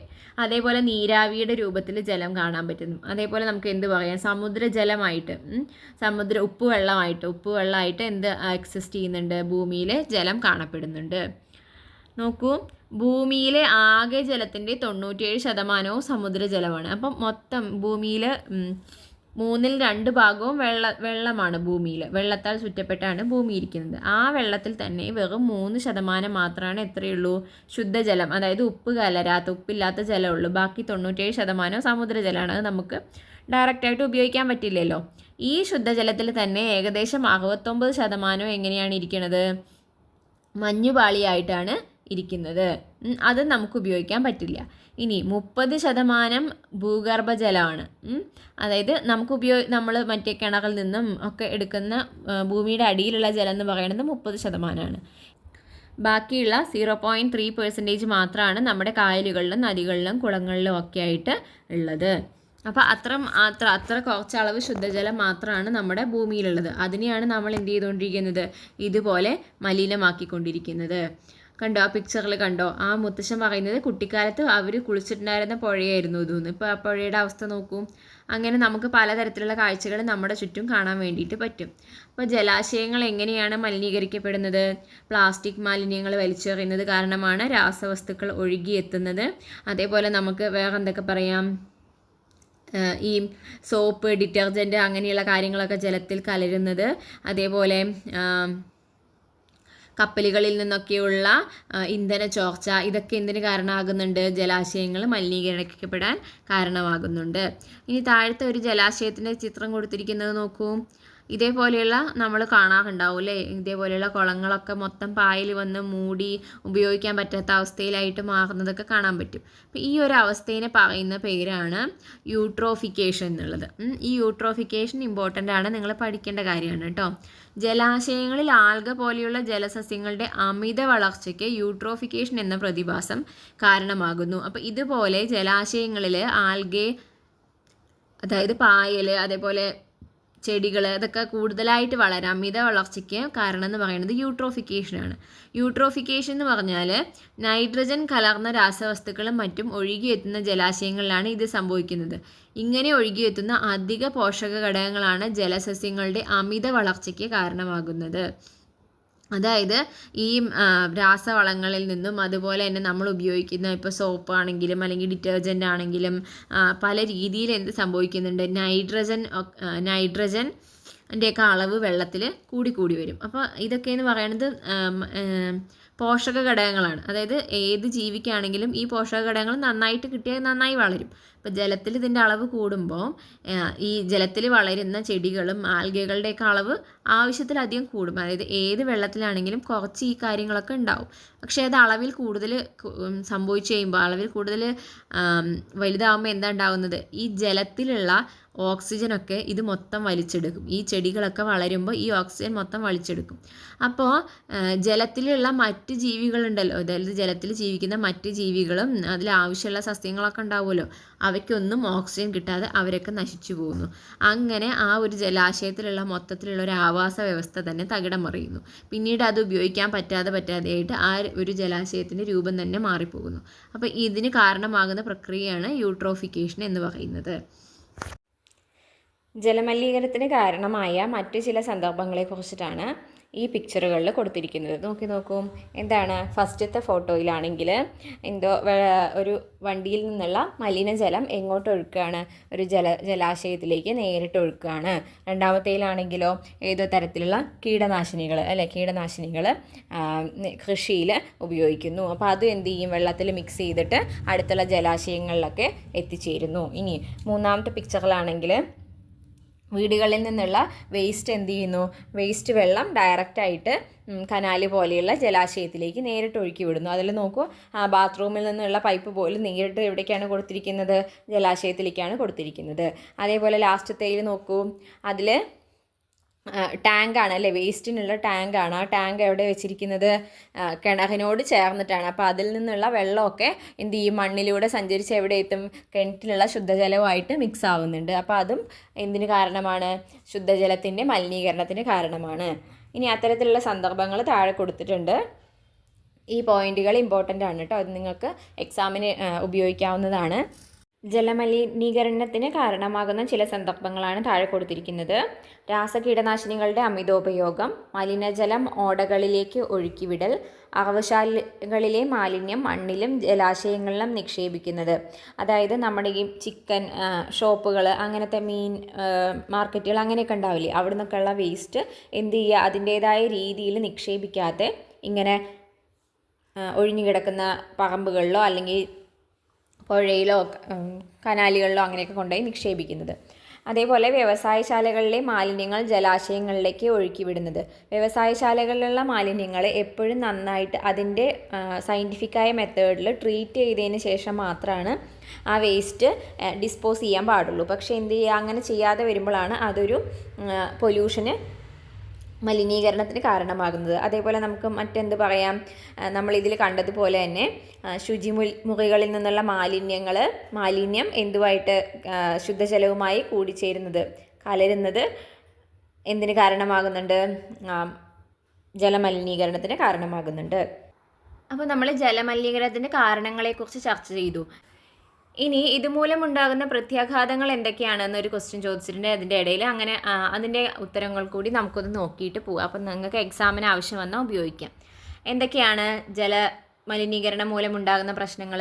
ജലജന്യ രോഗങ്ങൾക്ക് കാരണമാകുന്നു, ജലത്തിൽ നിന്ന് പകരുന്ന രോഗങ്ങളെ വർദ്ധിക്കുന്നു, അതേപോലെ പരിസ്ഥിതി നശിപ്പിക്കുന്നു, കാലാവസ്ഥാ മാറ്റത്തിന് കാരണമാകുന്നു, ജലജീവികളെ ബാധിക്കുന്നു. ഇതൊക്കെ നമുക്ക് ജലമലിനീകരണത്തിൻ്റെ പ്രത്യാഘാതങ്ങളായിട്ട് എഴുതാൻ പറ്റും. ഇനി അങ്ങനെയാണെങ്കിൽ ജലസ്രോതസ്സുകളെ മാലിന്യമുക്തമാക്കാൻ എന്തൊക്കെ നടപടികൾ സ്വീകരിക്കാം? ജലസ്രോതസ്സുകളെ സംരക്ഷിക്കാൻ നമുക്ക് എന്തൊക്കെ ചെയ്യാം? മാലിന്യങ്ങൾ ശരിയായ രീതിയിൽ സംസ്കരിക്കുക. അതായത് ജലാശയങ്ങളിലേക്ക് വിടാതെ ഓരോ സ്ഥലത്തും ഉണ്ടാകുന്ന മാലിന്യം അതിൻ്റേതായ ശാസ്ത്രീയമായ രീതിയിൽ സംസ്കരിക്കുക. അതേപോലെ ശുചീകരിച്ച വെള്ളം കൃഷിക്ക് ഉപയോഗിക്കുക. അതായത് നമ്മളിപ്പം എവിടുന്നെങ്കിലും ഉണ്ടാകുന്ന മലിനജലം, ഏതെങ്കിലും ഒരു സ്ഥലത്ത് മലിനജലം ഉണ്ടാകുന്നു, അപ്പോൾ അതിനെ നമ്മൾ എന്ത് ചെയ്യുക, ജലാശയങ്ങളിലേക്ക് തന്നെ വിടാതെ നമുക്ക് എന്ത് ചെയ്യുക, അതിനെ ശുചീകരിച്ചെടുത്തിട്ട് ആ വെള്ളം കുടിക്കാൻ ഉപയോഗിക്കാതെ മറ്റു കാര്യങ്ങൾക്ക് ഉപയോഗിക്കാമല്ലോ, ചെടികൾ നനയ്ക്കാൻ, അതിനൊക്കെ ഉപയോഗിക്കാം, കൃഷിക്ക് ആവശ്യമായിട്ടൊക്കെ നമുക്ക് ഉപയോഗിക്കാൻ പറ്റും. അപ്പോൾ അങ്ങനെയൊക്കെ ഉപയോഗിക്കുക. അതേപോലെ തന്നെ രാസവളങ്ങളുടെ ഉപയോഗം കുറയ്ക്കുക, അത് ചെയ്യാൻ പറ്റും. അതുപോലെ ധാരാളം ചെടികൾ വെച്ച് പിടിപ്പിക്കുക, മരങ്ങൾ വെച്ച് പിടിപ്പിക്കുക. അപ്പോൾ അതുകൊണ്ട് എന്താ ഉണ്ടാവുന്നത്, മണ്ണൊലിപ്പൊക്കെ തടയാൻ പറ്റും. ഈ മണ്ണൊലിപ്പ് എന്നൊക്കെ പറയുന്നത് ജല മലിനീകരണത്തിന് കാരണമായിട്ട് വരാറുണ്ട്. അപ്പോൾ ഇത്തരം പോയിന്റുകളൊക്കെ നമുക്ക് എഴുതാവുന്നതാണ്. അതിനുശേഷം നോക്കുകയാണെങ്കിൽ ഇവിടെ കുറച്ച് പോയിന്റുകൾ കൊടുത്തിട്ടുണ്ട്. ഇത് ശുദ്ധജലത്തിൻ്റെ, അതായത് നമ്മുടെ കുടിവെള്ളത്തിന് വേണ്ട ഗുണങ്ങൾ എന്തൊക്കെയാണെന്നാണ് ചോദിച്ചിരിക്കുന്നത്. അപ്പോൾ അത് നമുക്ക് ടിക്ക് ഇടണം. തെളിഞ്ഞ ജലമായിരിക്കണം, നിറവും മണവും ഇല്ലാതിരിക്കണം, രോഗാണുക്കൾ ഇല്ലാതിരിക്കുക, അത് വേണ്ടതാണ്. അപകടകാരിയായ രാസവസ്തുക്കൾ ഇല്ലാതിരിക്കുക, അത് വേണം. ആവശ്യത്തിനുള്ള ധാതുലവണങ്ങൾ ഉണ്ടായിരിക്കുക, അതും വേണ്ടതാണ്. ഉപ്പുരസം ഉണ്ടായിരിക്കുക, ഉപ്പുരസം പാടുണ്ടോ? ഇല്ല. അപ്പോൾ അത് നമുക്ക് ഇൻഡു ഇടാം. ദെൻ ആസിഡ് ഗുണമോ ബേസ് ഗുണമോ ഇല്ലാതിരിക്കുക, ആസിഡും ബേസും ആവരുത്, ഒരു ന്യൂട്രലായിട്ട് നിൽക്കുന്നതായിരിക്കണം നമ്മുടെ കുടിവെള്ളം എന്ന് പറയണത്. അപ്പോൾ നമുക്കത് ഇങ്ങനെ ചെയ്യാൻ വേണ്ടി പറ്റും. ഇനി അടുത്തത് നമ്മൾ നോക്കുന്നത്, അപ്പോൾ ഈ കുടിവെള്ളത്തിന് ഈ പ്രത്യേകതകളെല്ലാം ഉണ്ടോ എന്നുള്ളത് നമുക്ക് എങ്ങനെ പരിശോധിക്കുക എന്നുള്ളതാണ്. നിറം, മണം, ആസിഡ് ഗുണം, ബേസ് ഗുണം, അലേയ മാലിന്യങ്ങളുടെ സാന്നിധ്യം. അപ്പോൾ നിറവും മണവും നമുക്ക് എങ്ങനെ മനസ്സിലാക്കാം? കണ്ടും മണത്തുമൊക്കെ മനസ്സിലാക്കാം. ആസിഡ് ഗുണവും ബേസ് ഗുണവും നമുക്ക് ഈ താഴെ പരീക്ഷണത്തിന് ഉപയോഗിക്കുന്ന സാമഗ്രികൾ കൊടുത്തിട്ടുണ്ട്, അതിൽ സാർവിക സൂചകം കണ്ടോ, അത് ഉപയോഗിച്ചിട്ട് നമുക്ക് ആസിഡിക് ആണോ ബേസിക് ആണോ എന്ന് മനസ്സിലാക്കാൻ പറ്റും. പിന്നെ അലേയ മാലിന്യങ്ങളുടെ സാന്നിധ്യം, അതായത് അതിൽ അലിയാതെ കിടക്കുന്ന മാലിന്യങ്ങളുടെ സാമീപ്യം അറിയുന്നതിന് നമുക്ക് ഹാൻഡ് ലെൻസ്, അതുപോലെ ഫിൽറ്റർ പേപ്പറൊക്കെ ഉപയോഗിക്കാം, അരിച്ചിട്ട് മാറ്റാൻ വേണ്ടിയിട്ട് പറ്റും. ഇനി വേറെ എന്തൊക്കെ സാമഗ്രി ഉപയോഗിക്കാം? അതിൽ നമുക്ക് കളറിമീറ്റർ എഴുതാം. കളറിമീറ്റർ എന്ന് വെച്ചാൽ അതിൻ്റെ കളർ ചേഞ്ച് ഒക്കെ മനസ്സിലാക്കാൻ വേണ്ടിയിട്ട് ഉപയോഗിക്കുന്നതാണ് കളറിമീറ്റർ. ഇനി അടുത്തൊരു പ്രധാന ടോപ്പിക്കാണ് കുടിവെള്ള ശുദ്ധീകരണം. കുടിവെള്ളത്തിൽ മാലിന്യങ്ങൾ കലർന്നാൽ ശുദ്ധീകരിക്കുന്നതിന് എന്തൊക്കെ മാർഗ്ഗങ്ങൾ നിങ്ങൾക്കറിയാം? നമുക്ക് എന്ത് ചെയ്യാം? കുടിവെള്ളത്തിലുള്ള മാലിന്യങ്ങൾ നീക്കാൻ അരിക്കൽ ഉപയോഗിക്കാം. അതുപോലെ നമുക്ക് കോമൺ ആയിട്ട് അറിയുന്ന ഒന്നാണ് ക്ലോറിനേഷൻ, അല്ലേ? അപ്പോൾ ഇത്തരത്തിലുള്ള ചില മാർഗ്ഗങ്ങളും അതിൻ്റെ മേന്മകളും പരിമിതികളും ഇതിൽ പറഞ്ഞിട്ടുണ്ട്. നോക്കൂ, 4-5 മെത്തേഡ്സ് പറഞ്ഞിട്ടുണ്ട്. ഫസ്റ്റത്തെ എന്താണ്? തിളപ്പിക്കലാണ്. കുറഞ്ഞത് 1 മിനിറ്റ് നേരമെങ്കിലും തിളപ്പിച്ചാൽ ജലത്തിലെ സൂക്ഷ്മജീവികൾ നശിപ്പിക്കും. നശിക്കും. അപ്പോൾ തിളപ്പിക്കുമ്പോൾ എന്താണ്, സൂക്ഷ്മജീവികൾ നശിക്കുന്നുണ്ട്. അതിൻ്റെ പരിമിതി എന്താണ്, ജലത്തിൽ അലിഞ്ഞു ചേർന്നിട്ടുള്ള ഘടകങ്ങൾ നിലനിൽക്കും. ജലത്തിൽ അലിഞ്ഞു ചേർന്നിട്ടുള്ള കെമിക്കലുകൾ, രാസവസ്തുക്കളൊക്കെ ഉണ്ടെങ്കിൽ അതൊന്നും തിളപ്പിച്ചു എന്ന് വെച്ചിട്ട് പോകുന്നില്ല. ഓക്കെ. അടുത്തതാണെങ്കിലോ അരിക്കൽ.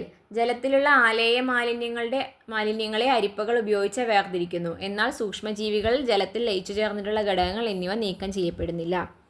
അപ്പോൾ അരിക്കൽ കൊണ്ടുള്ള പ്രശ്നം എന്താണ്, അലേയ മാലിന്യങ്ങൾ, അലിഞ്ഞു ചേരാത്ത മാലിന്യങ്ങളെ നമുക്ക് അരിച്ചു മാറ്റാൻ പറ്റും. പക്ഷേ ഇതുപോലെ സൂക്ഷ്മജീവികൾ, ബാക്ടീരിയ, വൈറസ് അങ്ങനെ എന്തെങ്കിലുമൊക്കെ ഉണ്ടെങ്കിൽ പറ്റുമോ, അതിനെയൊന്നും കളയാൻ പറ്റില്ല. അതേപോലെ ജലത്തിൽ ലയിച്ചു ചേർന്നിട്ടുള്ള രാസവസ്തുക്കളൊന്നും അരിച്ചു എന്ന് വെച്ചിട്ട് നമുക്ക് മാറ്റാൻ പറ്റില്ല. അടുത്തത് അടിയിക്കൽ. അടിയിക്കൽ എന്ന് പറയുകയാണെങ്കിൽ നമ്മളിപ്പോൾ ഒരു വെള്ളത്തിൽ എന്തെങ്കിലും ചെളിയോ മണ്ണോ ഒക്കെ കൂടി മിക്സ് ചെയ്തിട്ട് നമ്മൾ അതിനെ കുറച്ച് നേരം അനക്കാതെ വെച്ച് കഴിഞ്ഞാൽ എന്തുണ്ടാവും, അത് അലിയാതെ കിടക്കുന്ന കല്ലുകളും മണ്ണുകളും ഒക്കെ അടിയിൽ വന്നിട്ട് അടിയില്ലേ, അതിനെയാണ് പറയുന്നത് കേട്ടോ. അപ്പോൾ മുകളിലത്തെ വെള്ളം എന്തായിട്ടുണ്ടാവും, തെളിഞ്ഞിട്ടുണ്ടാവും. അതുപോലെ ചെയ്യാനാണ് പറയുന്നത്. അപ്പോൾ എന്താ സംഭവിക്കുന്നത്, ജലത്തിലുള്ള ആലേയ മാലിന്യങ്ങളെ അടിയാൻ അനുവദിക്കുന്നു. മുകളിൽ തെളിയുന്ന ജലത്തെ വേർതിരിച്ച് ഉപയോഗിക്കാം. പക്ഷേ അവിടുത്തെ കുഴപ്പം എന്താണ്, സൂക്ഷ്മജീവികൾ, ജലത്തിൽ ലയിച്ചു ചേർന്നിട്ടുള്ള ഘടകങ്ങൾ എന്നിവയെ ഈ രീതി ഉപയോഗിച്ചിട്ട് പൂർണ്ണമായി മാറ്റാൻ കഴിയില്ല. അടുത്തതാണെങ്കിലോ ക്ലോറിനേഷൻ. ക്ലോറിനേഷനിൽ നമ്മൾ എന്ത് ചെയ്യുന്നു, ശരിയായ അളവിൽ ബ്ലീച്ചിങ് പൗഡർ ചേർത്താൽ ജലത്തിലെ സൂക്ഷ്മജീവികൾ നശിക്കും. എന്നാൽ ജലത്തിൽ ലയിച്ചു ചേർന്നിട്ടുള്ള ഘടകങ്ങളെ മാറ്റാൻ കഴിയില്ല. അവിടെ എന്ത് സംഭവിക്കുന്നു, സൂക്ഷ്മജീവികളെ നശിപ്പിക്കും ബ്ലീച്ചിങ് പൗഡർ. പക്ഷേ മറ്റ് രാസഘടകങ്ങളെ, രാസവസ്തുക്കളെ ഒന്നും മാറ്റാൻ വേണ്ടിയിട്ട് പറ്റില്ല. അടുത്തത് ഡിസ്റ്റിലേഷൻ. ഡിസ്റ്റിലേഷനാണ് ഏറ്റവും മികച്ച ഒരു മാർഗം. ജലം തിളപ്പിച്ച് നീരാവിയാക്കുകയും അതിനെ തണുപ്പിച്ച് ശുദ്ധജലവും ശേഖരിക്കുകയും ചെയ്യുന്ന മാർഗ്ഗമാണിത്. അതായത് ഇപ്പം മലിനജലമാണെങ്കിൽ ആ മലിനജലത്തിന് എന്ത് ചെയ്യുന്നു, തിളപ്പിക്കുമ്പോൾ അതിന് നീരാവി ഉണ്ടാവുമല്ലോ. ആ നീരാവിനെ കളക്ട് ചെയ്തിട്ട് നീരാവി തണുപ്പിക്കുമ്പോൾ വീണ്ടും അത് വെള്ളമായിട്ട് മാറും. അങ്ങനെ ശേഖരിക്കുന്ന വെള്ളം വളരെ ശുദ്ധമായിരിക്കും. അപ്പോൾ അതിലെന്തുണ്ടാവില്ല, ജലത്തിൽ ലയിച്ചു ചേർന്നിട്ടുള്ള ഘടകങ്ങളാണെങ്കിലും അലിഞ്ഞ് ചേരാതെ കിടക്കുന്നതാണെങ്കിലും ഒന്നും ഉണ്ടാവില്ല. ഇത് മറ്റേ കടലിൽ നിന്ന്, ഉപ്പുവെള്ളത്തിൽ നിന്ന് ശുദ്ധജലം വേർതിരിക്കാനൊക്കെ ഈ മാർഗ്ഗം ഉപയോഗിക്കാം. പക്ഷേ ഇതിൻ്റെ കുഴപ്പം എന്താണെന്ന് വെച്ചാൽ ഇത് കുറച്ച് എക്സ്പെൻസീവാണ്. അതായത് സാധാരണ നമുക്ക് ഉപയോഗിക്കാൻ പറ്റുന്ന ഒരു മെത്തേഡല്ല, കുറച്ച് ചിലവ് കൂടുതലായിട്ടുള്ള ഒരു മാർഗ്ഗമാണ്. ഇനി നമ്മൾ അടുത്തതായിട്ട് നോക്കാൻ പോകുന്നത് മണ്ണിലെ മലിനീകരണത്തെക്കുറിച്ചാണ് കേട്ടോ. മണ്ണിൽ സംഭവിക്കുന്ന മലിനീകരണത്തെക്കുറിച്ച്. അപ്പോൾ മണ്ണിലും പലതരത്തിലുള്ള വേസ്റ്റുകൾ ഡംപ് ചെയ്യുന്നത് മൂലം മലിനീകരണം സംഭവിക്കുന്നുണ്ട്. അതിന് പ്രധാനപ്പെട്ട ഒരു കാരണമാണ് വീട്ടിലുണ്ടാകുന്ന മാലിന്യങ്ങൾ. വീട്ടിലുണ്ടാകുന്ന മാലിന്യങ്ങൾ പലതരത്തിലുള്ള മാലിന്യങ്ങളുണ്ട് അല്ലേ. പഴത്തൊലി, പച്ചക്കറി മാലിന്യങ്ങൾ, പ്ലാസ്റ്റിക് കവറുകൾ, പിന്നെ നമുക്ക് എന്തൊക്കെ പറയാം, ചില്ലുകുപ്പികളുണ്ട്, അങ്ങനെ പല പല സാധനങ്ങളുണ്ട്. അപ്പോൾ ഇതിനെ തന്നെ നമുക്ക് വ്യത്യസ്ത തരത്തിൽ ആയിട്ട് തരംതിരിക്കാൻ പറ്റും. അതായത് ജൈവ മാലിന്യങ്ങളുണ്ട്, അജൈവ മാലിന്യങ്ങളുണ്ട്. ജൈവ മാലിന്യങ്ങൾ എന്ന് പറഞ്ഞാൽ എന്താ, ഇപ്പോൾ ഒരു പഴത്തൊലി ആണെങ്കിൽ മണ്ണിലിട്ടാൽ കുറേ കാലം അത് അവിടെ കിടക്കുമോ, കുറച്ച് ദിവസം കഴിഞ്ഞാൽ അത് ദ്രവിച്ചു പോകും അല്ലേ, അഴുകി മണ്ണിൽ ചേർന്ന് പോവും, അലിഞ്ഞു ചേർന്ന് പോവും. അതാണ് അങ്ങനെയുള്ള അത്തരത്തിലുള്ള മാലിന്യങ്ങളെയാണ് ജൈവ മാലിന്യങ്ങൾ എന്ന് പറയുക. അതിനൊരു ഡെഫിനിഷൻ പോലെ കൊടുത്തിട്ടുണ്ട് കേട്ടോ. സൂക്ഷ്മജീവികളുടെ പ്രവർത്തന ഫലമായി വിഘടിച്ച് മണ്ണിൽ അലിഞ്ഞു ചേരുന്ന ഇത്തരം മാലിന്യങ്ങളാണ് ജൈവ മാലിന്യങ്ങൾ. എക്സാമ്പിൾ നമുക്ക് എന്തൊക്കെ പറയാം, പഴത്തൊലി, പച്ചക്കറി മാലിന്യങ്ങൾ, ഇതൊക്കെ ജൈവ മാലിന്യങ്ങളാണ്. അതേസമയം മണ്ണിൽ ദീർഘനാൾ കിടന്നാലും മണ്ണിൽ അലിഞ്ഞു ചേരാൻ കഴിയാത്ത, അതായത് സൂക്ഷ്മജീവികൾക്ക് വിഘടിപ്പിക്കാൻ കഴിയാത്ത മാലിന്യങ്ങളെയാണ് അജൈവ മാലിന്യങ്ങൾ എന്ന് പറയാം. അതായത് ചില്ല് കഷ്ണങ്ങൾ, ലോഹങ്ങൾ, ഇലക്ട്രോണിക് മാലിന്യങ്ങൾ, തെർമോക്കോൾ, ഇതൊക്കെ അതിനുദാഹരണങ്ങളാണ്. ഇത്തരത്തിൽ ജൈവ മാലിന്യങ്ങൾക്കും അജൈവ മാലിന്യങ്ങൾക്കും കുറച്ച് എക്സാമ്പിളുകൾ എഴുതാൻ പറഞ്ഞിട്ടുണ്ട്. 1-2 അതിൽ തന്നിട്ടുണ്ട്. പഴത്തൊലി ജൈവ മാലിന്യമാണ് അല്ലേ.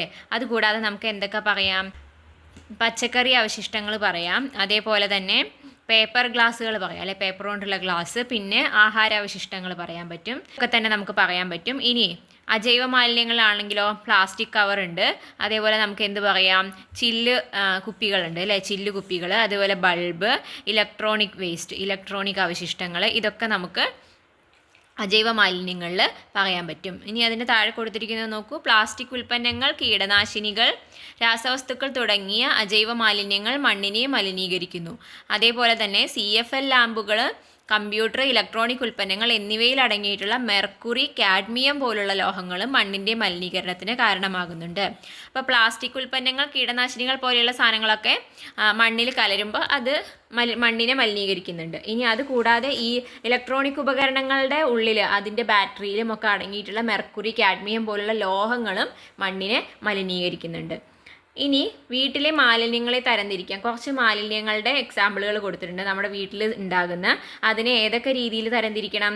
ജൈവ മാലിന്യം, അജൈവ മാലിന്യം, അപകടകരമായ മാലിന്യം, അങ്ങനെ 3ആയിട്ട് തരംതിരിക്കണം. അപ്പോൾ അജൈവ മാലിന്യത്തിൽ തന്നെ എന്തുണ്ട്? അപകടകരമായി എന്ന് പറഞ്ഞിട്ട് നമുക്ക് വേറൊരു രീതിയിലും കൂടി പറയാം. അതായത് നേരിട്ട് നമ്മുടെ ശരീരത്തിന് പ്രശ്നങ്ങൾ ഉണ്ടാക്കുന്ന അപകടകരമായ സാധനങ്ങളെ, അതായത് ഏതെങ്കിലും കെമിക്കലുകളാവാം, അത് നമ്മുടെ ഉള്ളിലേക്ക് ചെല്ലുമ്പോൾ നമുക്ക് അസുഖങ്ങൾ, അങ്ങനെ രോഗങ്ങളൊക്കെ ഡയറക്റ്റ് ആയിട്ട് തന്നെ ഉണ്ടാകുന്നതിനെയാണ് അപകടകരമായ മാലിന്യം പറയുന്നത്. അപ്പോൾ നമുക്ക് അതിനെ എങ്ങനെ തരംതിരിക്കാൻ പറ്റുമെന്ന് നോക്കാം. അപ്പോൾ അതിൽ കൊടുത്തിരിക്കുന്ന മാലിന്യങ്ങളെ നമുക്ക് ഇത്തരത്തിൽ തരംതിരിക്കാം. ജൈവ മാലിന്യങ്ങളിൽ എന്തൊക്കെ എഴുതാൻ പറ്റും? ഭക്ഷണാവശിഷ്ടങ്ങളുണ്ട്, കടലാസ്, പേപ്പർ കപ്പ്, പച്ചക്കറി മാലിന്യം, കാർഡ്ബോർഡ് പാക്കിംഗ് അതേപോലെ മത്സ്യ മാംസാവശിഷ്ടങ്ങൾ, ഇതൊക്കെ ജൈവ മാലിന്യങ്ങളിൽ വരുന്നതാണ്. അജൈവ മാലിന്യങ്ങളിലാണെങ്കിൽ ചെരുപ്പുകൾ, ബാഗുകൾ, തുണികൾ, ഇതിൽ തന്നെ ഈ തുണികളിലൊക്കെ നമുക്ക് 2 ടൈപ്പും ഉണ്ട് കേട്ടോ. ജൈവം വരും, അജൈവവും വരും. അതായത് ഇപ്പോൾ പ്യുവർ കോട്ടൺ ആണ് അല്ലെങ്കിൽ പ്യുവർ സിൽക്കൊക്കെ ആണെങ്കിൽ അതൊക്കെ എന്താണ്? മണ്ണിൽ ലയിച്ച് ചേരുന്നത് തന്നെയാണ്. പക്ഷേ അല്ലാത്തതില്ലേ, പോളിസ്റ്റർ, റയോൺ, അങ്ങനെ നമ്മളിപ്പോൾ കൂടുതലായിട്ട് ഉപയോഗിക്കുന്ന അത്തരത്തിലുള്ള മെറ്റീരിയലുകളൊന്നും എന്തല്ല, ജൈവമല്ല. അപ്പോൾ അത് അതിൻ്റെ മെറ്റീരിയലിനനുസരിച്ചിരിക്കും. അതിലിപ്പോൾ ചെരുപ്പുകളാണെങ്കിലും ബാഗുകളാണെങ്കിലും മെറ്റീരിയലിനനുസരിച്ചിരിക്കും. പക്ഷെ നമുക്ക് പൊതുവേ അജൈവത്തിൽ ഉൾപ്പെടുത്താം. അതുപോലെ തന്നെ പ്ലാസ്റ്റിക്കിൻ്റെ എല്ലാതും അജൈവത്തിൽ തന്നെ വരുന്നു. പിന്നെ സ്ഫടിക കുപ്പികൾ, ടൂത്ത് പേസ്റ്റിൻ്റെ ട്യൂബ്, ഇതൊക്കെ അജൈവത്തിൽ വരുന്നു. അപകടകരമായ മാലിന്യം നമുക്ക് ഏതൊക്കെ പറയാം? ബൾബ്, CF ലാമ്പുകൾ, കീടനാശിനിയുടെ പാത്രം, പെയിൻറ്റ് പാത്രം, ഫോൺ ബാറ്ററി, ഇതൊക്കെ അപകടകരമായ മാലിന്യത്തിലാണ് ഉൾപ്പെടുത്താവുന്നത്. ഇനി നമ്മൾ നോക്കാൻ പോകുന്നത് മാലിന്യ സംസ്കരണത്തിൻ്റെ ശാസ്ത്രീയ രീതികളെ കുറിച്ചിട്ടാണ്. മാലിന്യങ്ങളെ അവ ഉണ്ടാകുന്ന സ്ഥലത്ത് തന്നെ സംസ്കരിക്കുന്നതാണ് ഏറ്റവും ഉചിതമായ മാർഗം. ഇത് ഉറവിട മാലിന്യ സംസ്കരണം എന്നറിയപ്പെടുന്നു. അതായത് നമ്മൾ എവിടെയാണോ ഒരു മാലിന്യം ഉണ്ടാക്കപ്പെടുന്നത് അവിടെ തന്നെ അത് സംസ്കരിക്കുക. അതിന് ആദ്യം എന്ത് ചെയ്യും? മാലിന്യങ്ങളെ ഉറവിടത്തിൽ തന്നെ തരംതിരിക്കണം. അതാണ് ആദ്യം ചെയ്യേണ്ടത്. അപ്പോഴോ ജൈവ മാലിന്യങ്ങളെ നമുക്ക് എന്ത് ചെയ്യാൻ പറ്റും? സൂക്ഷ്മാണുക്കളുടെ സഹായത്തോടെ ചെറു രാസസംയുക്തങ്ങളായി വിഘടിപ്പിക്കാൻ കഴിയും. ഇവ ജീർണിച്ചുണ്ടാകുന്ന നൈട്രേറ്റ്, ഫോസ്ഫേറ്റ്, സൾഫേറ്റ് എന്നിവ സസ്യങ്ങളുടെ വളർച്ചയ്ക്ക് സഹായകമാണ്. അതിനാൽ ഇവയെ വളമായി ഉപയോഗിക്കാൻ കഴിയുന്നു. ജൈവ മാലിന്യങ്ങളുടെ ശരിയായ മാർഗത്തിലൂടെ സംസ്കരിച്ചാൽ മാത്രമേ അവ ജൈവവളമായി മാറുകയുള്ളൂ. അപ്പം ജൈവവളങ്ങളെ നമുക്ക് ഉപകാരപ്രദമാക്കി മാറ്റിയെടുക്കാം. എങ്ങനെ? അതിനെ വിഘടിപ്പിച്ച് നൈട്രേറ്റ്, ഫോസ്ഫേറ്റ് ഒക്കെ മാറ്റിയെടുക്കാം സൂക്ഷ്മാണുക്കളുടെ സഹായത്തോടെ. എന്നിട്ട് അത് വളമായിട്ട് ഉപയോഗിക്കാം. അപ്പോൾ ഇതിന് ശരിയായ രീതിയിൽ ചെയ്യണം.